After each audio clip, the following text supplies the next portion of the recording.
David ಕೋಟೆಗೆ ನುಗ್ಗಿರೋ ವಿರಾಜ್ ಅವನ ಸಾಮ್ರಾಜ್ಯ ನಾಶ ಮಾಡಿದ್ದಲ್ದೆ ಪ್ರಾಣನೂ ತೆಗ್ದ. ಸತ್ಯಜಿತ್ ನಡ್ಗೋ ವಯಸ್ಸಲ್ಲಿ ಬಾಸ್, ಮುಂದಿದ್ ನಾನು ನೋಡ್ಕೊಳ್ತೀನಿ ಅಂತ ಹೇಳಿದಾಗ ವಿರಾಜ್ ಒಂದು ಸಲ ಕಣ್ಣು ಮುಚ್ಚಿ ಜೋರಾಗಿ ಉಸಿರು ಬಿಟ್ಟ.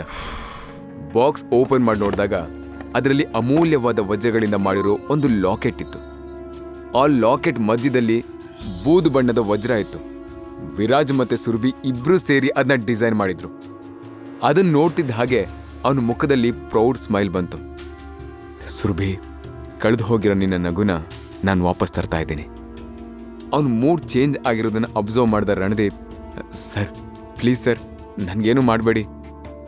ಡೇವಿಡ್ ಹೇಳ್ದ ಹಾಗೆ ಮಾಡಿದೆ ಅಷ್ಟೇ, ಇದರಲ್ಲಿ ನಂದೇನೂ ತಪ್ಪಿಲ್ಲ, ನನ್ನ ಬಿಟ್ಬಿಡಿ ಸರ್ ಅಂತ ಕಣ್ಣೀರು ಹಾಕ್ತಾ ಕೇಳ್ಕೊಂಡ.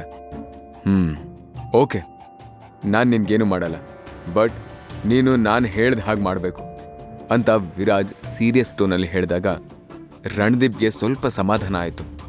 ಖಂಡಿತ ಸರ್, ನೀವು ಏನೇ ಹೇಳಿದ್ರು ನಾನು ಮಾಡೋಕೆ ರೆಡಿ ಇದ್ದೀನಿ. ಗುಡ್, ನೀನು ಮಾಡಬೇಕಾಗಿರೋ ಕೆಲಸ ಇಷ್ಟೇ.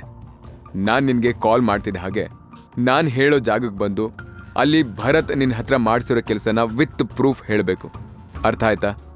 ಎಸ್ ಸರ್, ನಾನು ಈಗಲೇ ಎಲ್ಲ ಪ್ರಿಪೇರ್ ಮಾಡ್ತೀನಿ ಅಂತ ರಣದೀಪ್ ಒಬಿಡಿಯಂಟ್ ಆಗಿ ಹೇಳಿ ಅಲ್ಲಿಂದ ಹೋದ. ವಿರಾಜ್ ಸತ್ಯಜಿತ್ ಕಡೆ ತಿರುಗಿ, ಸೊ ಮಿಸ್ಟರ್ ಸತ್ಯಜಿತ್, ಈಗ ನಿನ್ನ ಗ್ಯಾಂಗ್ ತುಂಬ ದೊಡ್ಡದಾಗಿದೆ. ಡೇವಿಡ್ ಜಾಗದಲ್ಲಿ ಈಗ ನೀನು ಅವನ ಸಾಮ್ರಾಜ್ಯಕ್ಕೆ ಅಧಿಪತಿ. ಕಂಗ್ರ್ಯಾಚುಲೇಷನ್ಸ್ ಅಂದಾಗ ಸತ್ಯಜಿತ್ ಸ್ಮೈಲ್ ಮಾಡ್ತಾ, ಇದೆಲ್ಲ ಆಗಿದ್ದು ನಿಮ್ಮಿಂದ ಸರ್ ಅಂತ ಹಂಬಲ್ ಆಗಿ ಕೈ ಮುಗ್ದ. ಓಕೆ, ಇವತ್ತು ಏನೆಲ್ಲ ಆಯ್ತೋ ಇದು ಯಾವುದು ಹೊರಗಡೆ ಬರಬಾರ್ದು. ಟೇಕ್ ಕೇರ್ ಆಫ್ ಇಟ್ ಅಂತ ಹೇಳಿ ವಿರಾಜ್ ಅಲ್ಲಿಂದ ಹೋದ. ಈ ಕಡೆ ಸುರಭಿ ಒಬ್ಳೇ ಸೋಫಾ ಮೇಲೆ ಕೂತ್ಕೊಂಡು ಬಾಗ್ಲು ಕಡೆನೇ ನೋಡ್ತಾ ಇದ್ಲು. 12 ಗಂಟೆ ಆಯ್ತು. ವಿರಾಜ್ ಯಾಕಿನ್ನೂ ಬಂದಿಲ್ಲ? I hope he is okay. ನನ್ನ ಪ್ರಾಬ್ಲಮ್ ಸಾಲ್ವ್ ಮಾಡೋಕೆ ಹೋಗಿ ಅವನು ಯಾವುದಾದ್ರೂ ಪ್ರಾಬ್ಲಮಲ್ಲಿ ಸಿಕ್ಕಾಕೊಂಡೋ ಹೇಗೆ? Oh god, Veer please come soon ಅಂತ ಹೇಳ್ತಾ ಚಡ್ಪಡಿಸ್ತಾ ಇದ್ಲು. ವಿರಾಜ್ ದಾರಿನೇ ಕಾಯ್ತಾ ಅದ್ ಯಾವಾಗ ನಿದ್ದೆಗೆ ಜಾರಿದ್ಲೋ ಅವಳಿಗೆ ಗೊತ್ತೇ ಆಗಲಿಲ್ಲ. ಸುಮಾರು 1 ಗಂಟೆ ಹೊತ್ತಿಗೆ ವಿರಾಜ್ ಕೈಯಲ್ಲಿ ಕ್ರಿಸ್ಟಲ್ ಬಾಕ್ಸ್ ಹಿಡ್ಕೊಂಡು ಮನೆಗೆ ಬಂದ. ಸೋಫಾ ಮೇಲೆ ಮಲಗಿರೋ ತನ್ನ ಹುಡುಗಿನ ನೋಡ್ತಾ ಇದ್ದ ಹಾಗೆ ಅವನ ಮುಖದಲ್ಲಿ ನಗು ಮೂಡ್ತು. ಮಲಗಿದ್ದಾಗ್ಲೂ ಏನೋ ಒಂದು ಚಿಂತೆ ಅವಳ ಮುಖದಲ್ಲಿ ಸ್ಪಷ್ಟವಾಗಿ ಕಾಣಿಸ್ತಾ ಇತ್ತು.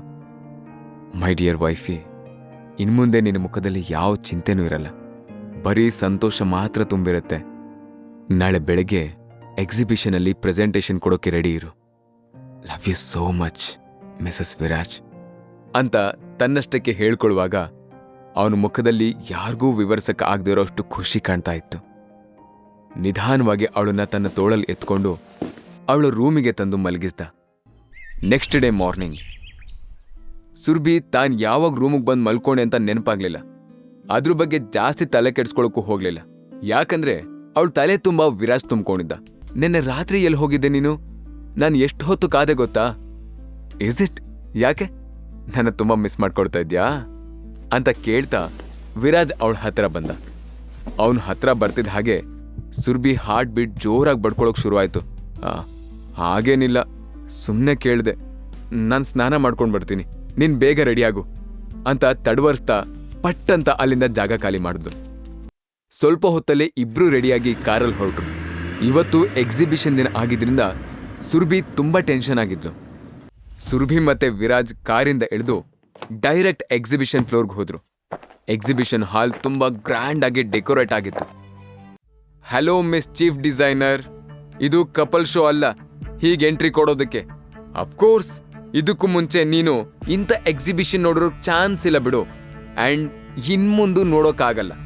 ಬಿಕಾಸ್ ಇವತ್ತೇ ನೀನು ಈ ಕಂಪ್ನಿಯಿಂದ ಕಿಕ್ಔಟ್ ಆಗ್ತೀಯ ಅಂತ ಹೇಳ್ತಾ ವಿನ್ನಿಂಗ್ ಸ್ಮೈಲ್ ಮಾಡಿದ್ಲು.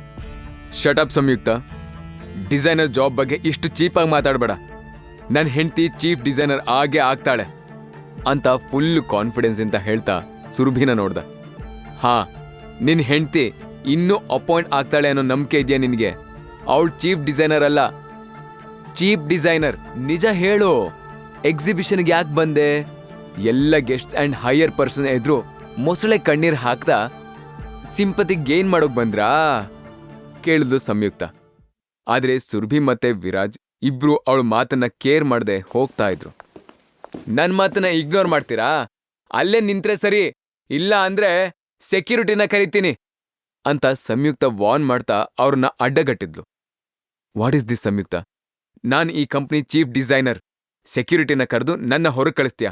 ಹೌ ಡೇರ್ ಯು ಅಂತ ಸುರ್ಬಿ ಕೆಂಪು ಕಣ್ ಮಾಡ್ಕೊಂಡು ಹೇಳಿದ್ಲು. ಅವಳ ಮಾತು ಕೇಳಿ ಸಂಯುಕ್ತ ಜೋರಾಗಿ ನಗೋಕ್ ಶುರು ಮಾಡ್ದು. ಹೇಯ್, ನೀನಿನ್ನು ಯಾವ ಭ್ರಮೆಲಿದ್ಯಾ? ಕನ್ಸ್ ಕಾಣೋದನ್ನ ಬಿಟ್ಟು ಪ್ರಾಕ್ಟಿಕಲ್ ಆಗಿ ಯೋಚನೆ ಮಾಡು. ಕಂಪ್ನಿ ಕೊಟ್ಟಿರೋ 10 ಲಕ್ಷದ ಪ್ರಾಜೆಕ್ಟನ್ನ ನೀನ್ ಹಾಳು ಮಾಡಿದ್ಯಾ. ಅಂಥದ್ರಲ್ಲಿ ಇನ್ನೂ ಚೀಫ್ ಡಿಸೈನರ್ ಅಂತ ಹೇಳ್ಕೊಂಡು ಓಡಾಡೋಕೆ ನಿಂಗೆ ನಾಚಿಕೆ ಆಗಲ್ವಾ? ಆಗ ವಿರಾಜ್ ಸಂಯುಕ್ತ ಎದುರು ಬಂದು ನಿಂತು, ಇನ್ನು ಒಂದು ಮಾತು ನನ್ ಹೆಂಡ್ತಿ ಬಗ್ಗೆ ಮಾತಾಡಿದ್ರು ನಾನ್ ಸುಮ್ನೆ ಇರಲ್ಲ. ನಾವು VIP ಸೀಟಲ್ಲಿ ಕೂರೋದನ್ನ ಅದ್ ಹೇಗ್ ತಪ್ಪಿಸ್ತೀಯೋ ನಾನು ನೋಡ್ತೀನಿ ಅಂತ ಸಿಟ್ಟಿಂದ ಹೇಳ್ದ. ಹಾ, ನಿಮ್ಗೆ ಅಸೈನ್ ಮಾಡಿರೋ ಸೀಟೆಲ್ಲ ಗೆಸ್ಟ್ ಅಲಾಟ್ ಆಗಿದೆ. ಅಷ್ಟಾದ್ರೂ ಎಕ್ಸಿಬಿಷನ್ ನೋಡ್ತೀನಿ ಅಂದ್ರೆ ಆ ಮೂಲೆಲ್ ಹೋಗಿ ನಿಂತ್ಕೊಂಡ್ ನೋಡಿ, ಯಾರ್ ಬೇಡ ಅಂತಾರೆ? ತಕ್ಷಣ ವಿರಾಜ್ ಅಲ್ಲಿರೋ ಸೆಕ್ಯೂರಿಟಿನ ಕರೆದು, ಎಕ್ಸಿಬಿಷನ್ ರೆಸ್ಪಾನ್ಸಿಬಿಲಿಟಿನ ಯಾರು ನೋಡ್ಕೊಳ್ತಾ ಇದ್ದಾರೆ ಅಂತ ಕೇಳಿದಾಗ ಸೆಕ್ಯೂರಿಟಿ ಚೈತನ್ಯನ ಹೆಸರು ಹೇಳ್ದ. ವಿರಾಜ್ ಅವನ ಹತ್ರ ಹೋಗಿ, ಹಲೋ ಮಿಸ್ಟರ್ ಚೈತನ್ಯ, ಸುರ್ಭಿ ಅವ್ರ VIP ಸೀಟ್ ಎಲ್ಲಿದೆ ಅಂತ ಕೇಳ್ದ. ಸಾರಿ, ನಾನು ಆ ಸೀಟನ್ನ ಬೇರೆಯವ್ರಿಗೆ ಅಲಾಟ್ ಮಾಡಿದ್ದೀನಿ. ವಾಟ್? ಮಿಸ್ ಸುರ್ಭಿ ಪೊಸಿಷನ್ ಏನು ಅನ್ನೋದು ನಿಮ್ಗೆ ಮರ್ತೋಯ್ತಾ? ಯಾಕೆ ಅವ್ರ ಸೀಟನ್ನ ಬೇರೆಯವ್ರಿಗೆ ಅಲಾಟ್ ಮಾಡಿದ್ರಿ ಅಂತ ಸಿಟ್ಟಿಂದ ಕೇಳ್ದ ವಿರಾಜ್. ಚೈತನ್ಯ ವ್ಯಂಗ್ಯವಾಗಿ ಸ್ಮೈಲ್ ಮಾಡ್ತಾ, ವಾಟ್ ದ ಹೆಲ್, ಅವ್ರು ಮಾಡಿರೋ king of the world jewellery miss ಆಗಿದೆ. ಅಂಥದ್ರಲ್ಲಿ ನಾನು ಅವ್ರನ್ನ VIP ಸೀಟಲ್ಲಿ ಕೂರಿಸ್ಬೇಕಾ? ಅವ್ರು ಮಾಡಿರೋ ತಪ್ಪಿಗೆ ಈ ಕಂಪ್ನಿ ಎಂಪ್ಲಾಯ್ ಆಗೋಕ್ಕೂ ಲಾಯಕ್ಕಿಲ್ಲ ಅಂತ ಕೆಟ್ಟದಾಗಿ ಮಾತಾಡ್ದ. ವೀರ್, ಏನಾಯ್ತು? ಇಲ್ಲೇನು ಮಾಡ್ತಾ ಇದ್ಯಾ?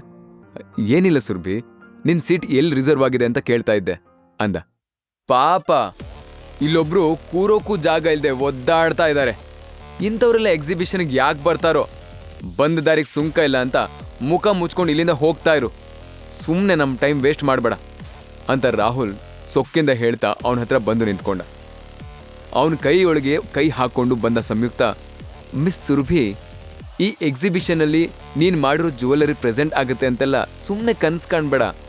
ತಿರುಕಿನ ಕನಸು ಯಾವತ್ತೂ ನನ್ಸಾಗಲ್ಲ ಅಂತ ಜೋರಾಗಿ ನಗಾಡದ್ಲು.